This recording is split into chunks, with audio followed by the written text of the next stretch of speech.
بسم اللہ الرحمن الرحیم، شروع اللہ کے نام سے جو بڑا مہربان نہایت رحم والا ہے۔ ليس البر أن تولوا وجوهكم قبل المشرق والمغرب ولكن البر من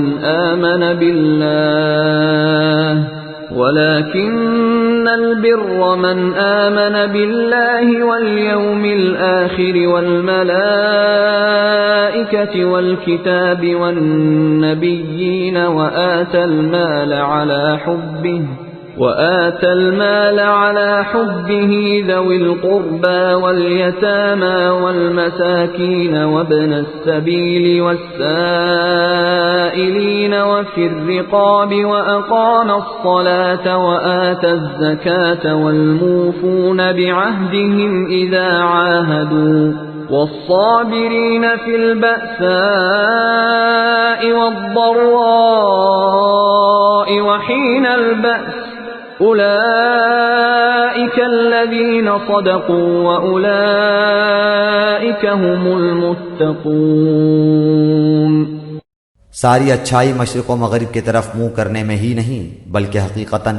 اچھا وہ شخص ہے جو اللہ تعالیٰ پر، قیامت کے دن پر، فرشتوں پر، کتاب اللہ پر اور نبیوں پر ایمان رکھنے والا ہو، جو مال سے محبت کرنے کے باوجود قرابت داروں، یتیموں، مسکینوں، مسافروں اور سوال کرنے والے کو دے،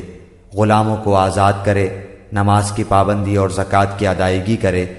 جب وعدہ کرے تب اسے پورا کرے، تنگ دستی، دکھ درد اور لڑائی کے وقت صبر کرے۔ یہی سچے لوگ ہیں اور یہی پرہیزگار ہیں۔ نیکی یہ نہیں ہے کہ تم نے اپنے چہرے مشرق کی طرف کر لیے یا مغرب کی طرف۔ مشرق اور مغرب کی طرف منہ کرنے کو تو محض بطور تمثیل بیان کیا گیا ہے، دراصل مقصود یہ ذہن نشین کرنا ہے رسموں کو ادا کر دینا اور صرف ضابطے کی خانہ پوری کے طور پر چند مقررہ مذہبی اعمال انجام دینا اور تقویٰ کی چند معروف شکلوں کا مظاہرہ کر دینا وہ حقیقی نیکی نہیں ہے جو اللہ کے ہاں وزن اور قدر رکھتی ہے۔ يا أيها الذين آمنوا كتب عليكم القصاص في القتلى الحر بالحر والعبد بالعبد والأنثى بالأنثى فمن عفي له من أخيه شيء فاتباع بالمعروف وأداء إليه بإحسان ذلك تخفيف من ربكم ورحمة فمن اعتدى بعد ذلك فله عذاب أليم۔ اے ایمان والو، تم پر مقتولوں کا قصاص لینا فرض کیا گیا ہے، آزاد کے بدلے، غلام کے بدلے، عورت کے بدلے، ہاں جس کسی کو اس کے بھائی کی طرف سے کچھ معافی دے دی جائے اسے بھلائی کی اتباع کرنی چاہیے اور آسانی کے ساتھ دیت ادا کرنی چاہیے۔ تمہارے رب کی طرف سے یہ تخفیف اور رحمت ہے، اس کے بعد بھی جو سرکشی کرے اسے دردناک عذاب ہوگا۔ تمہارے لیے قتل کے مقدموں میں قصاص کا حکم لکھ دیا گیا ہے۔ قصاص یعنی خون کا بدلہ، یہ کہ آدمی کے ساتھ وہی کیا جائے جو اس نے دوسرے آدمی کے ساتھ کیا، مگر اس کا مطلب یہ نہیں ہے کہ قاتل نے جس طریقے سے مقتول کو قتل کیا ہو اسی طریقے سے اس کو قتل کیا جائے، بلکہ مطلب صرف یہ ہے کہ جان لینے کا جو فعل اس نے مقتول کے ساتھ کیا ہے وہی اس کے ساتھ کیا جائے، اور عورت اس جرم کی مرتکب ہو تو اس عورت ہی سے قصاص لیا جائے۔ جاہلیت کے زمانے میں لوگوں کا طریقہ یہ تھا کہ ایک قوم یا قبیلے کے لوگ اپنے مقتول کے خون کو جتنا قیمتی سمجھتے تھے اتنی ہی قیمت کا خون اس خاندان یا قبیلے یا قوم سے لینا چاہتے تھے جس کے آدمی نے اسے مارا ہو۔ محض مقتول کے بدلے میں قاتل کی جان لینے سے ان کا دل ٹھنڈا نہ ہوتا تھا، وہ اپنے ایک آدمی کا بدلہ 20 اور سینکڑوں سے لینا چاہتے تھے۔ ان کا کوئی معزز آدمی اگر دوسرے گروہ کے کسی چھوٹے آدمی کے ہاتھوں مارا گیا ہو تو وہ اصلی قاتل کے قتل کو کافی نہیں سمجھتے تھے، بلکہ ان کی خواہش یہ ہوتی تھی کہ قاتل کے قبیلے کا کوئی ویسا ہی معزز آدمی مارا جائے یا اس کے کئی آدمی ان کے مقتول پر سے صدقہ کیے جائیں۔ برعکس اس کے اگر مقتول ان کی نگاہ میں کوئی ادنا درجے کا شخص اور قاتل کوئی زیادہ قدر و عزت رکھنے والا شخص ہوتا تو وہ اس بات کو گوارا نہ کرتے تھے کہ مقتول کے بدلے میں قاتل کی جان لی جائے۔ اور یہ حالت کچھ قدیم جاہلیت ہی میں نہ تھی، موجودہ زمانے میں جن قوموں کو انتہائی مہذب سمجھا جاتا ہے ان کے باقاعدہ سرکاری اعلانات تک میں بسا اوقات یہ بات بغیر کسی شرم کے دنیا کو سنائی جاتی ہے کہ ہمارا ایک آدمی مارا جائے گا تو ہم قاتل کی قوم کے 50 آدمیوں کی جان لیں گے۔ اکثر یہ خبریں ہمارے کان سنتے ہیں کہ ایک شخص کے قتل پر مغلوب قوم کے اتنے یرغمال گولی سے اڑائے گئے۔ ایک مہذب قوم نے اس 20ویں صدی میں اپنے ایک فرد ارلی اسٹیک کے قتل کا بدلہ پوری مصری قوم سے لے کر چھوڑا۔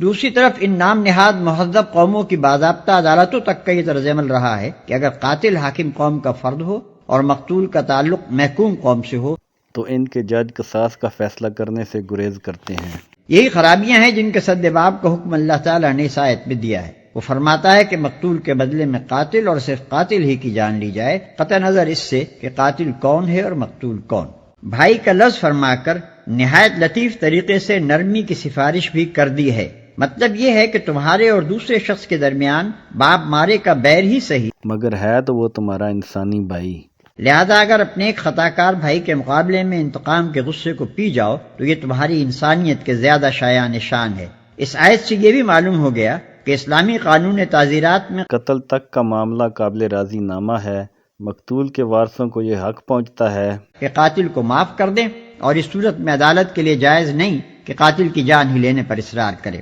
البتہ جیسا کہ بعد کی آیت میں ارشاد ہوا، معافی کی صورت میں قاتل کو خون بہا ادا کرنا ہوگا۔ معروف کا لفظ قرآن میں بکثرت استعمال ہوا ہے۔ اس سے مراد وہ صحیح طریقہ کار ہے جس سے بالعموم انسان واقف ہوتے ہیں، جس کے متعلق ہر وہ شخص جس کا کوئی ذاتی مفاد کسی خاص پہلو سے وابستہ نہ ہو یہ بول اٹھے کہ بے شک حق اور انصاف یہی ہے اور یہی مناسب طریق عمل ہے۔ رواج عام کامن لا کو بھی اسلامی اصطلاح میں عرف اور معروف سے تعبیر کیا جاتا ہے، اور وہ ایسے تمام معاملات میں معتبر ہے جس کے بارے میں شریعت نے کوئی خاص قاعدہ مقرر نہ کیا ہو۔ اس پر بھی جو زیادتی کرے، مثلا یہ کہ مقتول کا وارث خون بہا وصول کر لینے کے بعد پھر انتقام لینے کی کوشش کرے، یا قاتل خون بہا ادا کرنے میں ٹال مٹول کرے اور مقتول کے وارث نے جو احسان اس کے ساتھ کیا ہے اس کا بدلہ احسان فراموشی سے دے۔ وَلَكُمْ فِي الْقِصَاصِ حَيَاةٌ يَا أُولِي الْأَلْبَابِ لَعَلَّكُمْ تَتَّقُونَ۔ عقل مندو، قصاص میں تمہارے لیے زندگی ہے، اس باعث تم قتل ناحق سے رکو گے۔ تمہارے لیے قصاص میں زندگی ہے۔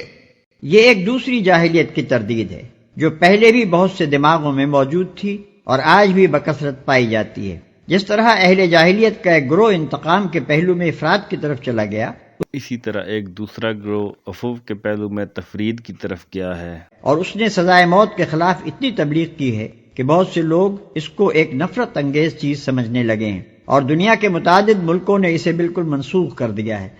قرآن اسی طرف اہل عقل کو مخاطب کر کے تنبیہ کرتا ہے کہ قصاص میں سوسائٹی کی زندگی ہے۔ جو سوسائٹی انسانی جان کا احترام نہ کرنے والوں کی جان کو محترم ٹھہراتی ہے وہ دراصل اپنی آستین میں سانپ پالتی ہے۔ تم ایک قاتل کی جان بچا کر بہت سے بے گناہ انسانوں کی جانیں خطرے میں ڈالتے ہو۔ كتب عليكم إذا حضر أحدكم الموت إن ترك خيرا الوصية للوالدين والأقربين بالمعروف حقا على المتقين۔ تم پر فرض کر دیا گیا ہے کہ جب تم میں سے کوئی مرنے لگے اور مال چھوڑ جاتا ہو تو اپنے ماں باپ اور قرابت داروں کے لیے اچھائی کے ساتھ وصیت کر جائے، پرہیزگاروں پر یہ حق اور ثابت ہے۔ یہ حکم اس زمانے میں دیا گیا تھا جبکہ وراثت کی تقسیم کے لیے ابھی کوئی قانون مقرر نہیں ہوا تھا۔ اس وقت ہر شخص پر لازم کیا گیا کہ وہ اپنے وارثوں کے حصے بذریعہ وصیت مقرر کر جائے تاکہ اس کے مرنے کے بعد نہ تو خاندان میں جھگڑے ہوں اور نہ کسی اقدار کی یک تلفی ہونے پائے۔ بعد میں جب تقسیم وراثت کے لیے اللہ تعالیٰ نے خود ایک ضابطہ بنا دیا جو آگے سورہ نساء میں آنے والا ہے، تو نبی صلی اللہ علیہ وسلم نے احکام وصیت اور احکام میراث کی توضیح میں حسب ذیل دو قاعدے بیان فرمائے۔ ایک یہ کہ اب کوئی شخص کسی وارث کے حق میں وصیت نہیں کر سکتا، یعنی جن رشتہ داروں کے حصے قرآن میں مقرر کر دیے گئے ہیں ان کے حصوں میں نہ تو وصیت کے ذریعے سے کوئی کمی یا بیشی کی جا سکتی ہے، نہ کسی وارث کو میراث سے محروم کیا جا سکتا ہے، اور نہ کسی وارث کو اس قانونی حصے کے علاوہ کوئی چیز بذریعہ وصیت دی جا سکتی ہے۔ دوسرے یہ کہ وصیت کل جائیداد کے صرف 1/3 حصے کی حد تک کی جا سکتی ہے۔ ان دو تشریحی ہدایات کے بعد اب اس آیت کا منشا یہ قرار پاتا ہے کہ آدمی اپنا کم از کم 2/3 مال اس لیے چھوڑ دے کہ اس کے مرنے کے بعد وہ حسب قاعدہ اس کے وارثوں میں تقسیم ہو جائے، اور زیادہ سے زیادہ 1/3 مال کی حد تک اسے اپنے ان غیر وارث رشتہ داروں کے حق میں وصیت کرنی چاہیے جو اس کے اپنے گھر میں یا اس کے خاندان میں مدد کے مستحق ہوں، یا جنہیں وہ خاندان کے باہر محتاج اعانت پاتا ہو، یا رفاع عام کے کاموں میں سے جس کی بھی وہ مدد کرنا چاہے۔ بعد کے لوگوں نے وصیت کے اس حکم کو محض ایک سفارشی حکم قرار دے دیا، یہاں تک کہ بالعموم وصیت کا طریقہ منسوخ ہی ہو کر رہ گیا۔ لیکن قرآن مجید میں اسے ایک حق قرار دیا گیا ہے جو خدا کی طرف سے متقی لوگوں پر عائد ہوتا ہے۔ اگر اس حق کو ادا کرنا شروع کر دیا جائے تو بہت سے وہ سوالات خود ہی حل ہو جائیں جو میراث کے بارے میں لوگوں کو الجھن میں ڈالتے ہیں، مثلا ان پوتوں اور نواسوں کا معاملہ جن کے ماں باپ، دادا اور نانا کی زندگی میں مر جاتے ہیں۔ فمن بدله بعدما سمعه فإنما إثمه على الذين يبدلونه إن الله سميع عليم۔ اب جو شخص اسے سننے کے بعد بدل دے اس کا گناہ بدلنے والے پر ہی ہوگا، واقعی اللہ تعالیٰ سننے والا اور جاننے والا ہے۔ یعنی جن لوگوں نے مرنے والے کی زبان سے کوئی وصیت سنی ہو، ان کے لیے ہرگز جائز نہیں کہ وہ اس میں کوئی کمی بیشی کریں، اس کے بجائے ان کے لیے وصیت پر عمل کرنا واجب ہے۔ فمن خاف من موص جنفا أو إثما فأصلح بينهم فلا إثم عليه إن الله غفور رحيم۔ ہاں، جو شخص وصیت کرنے والے کی جانبداری یا گناہ کی وصیت کر دینے سے ڈرے، پس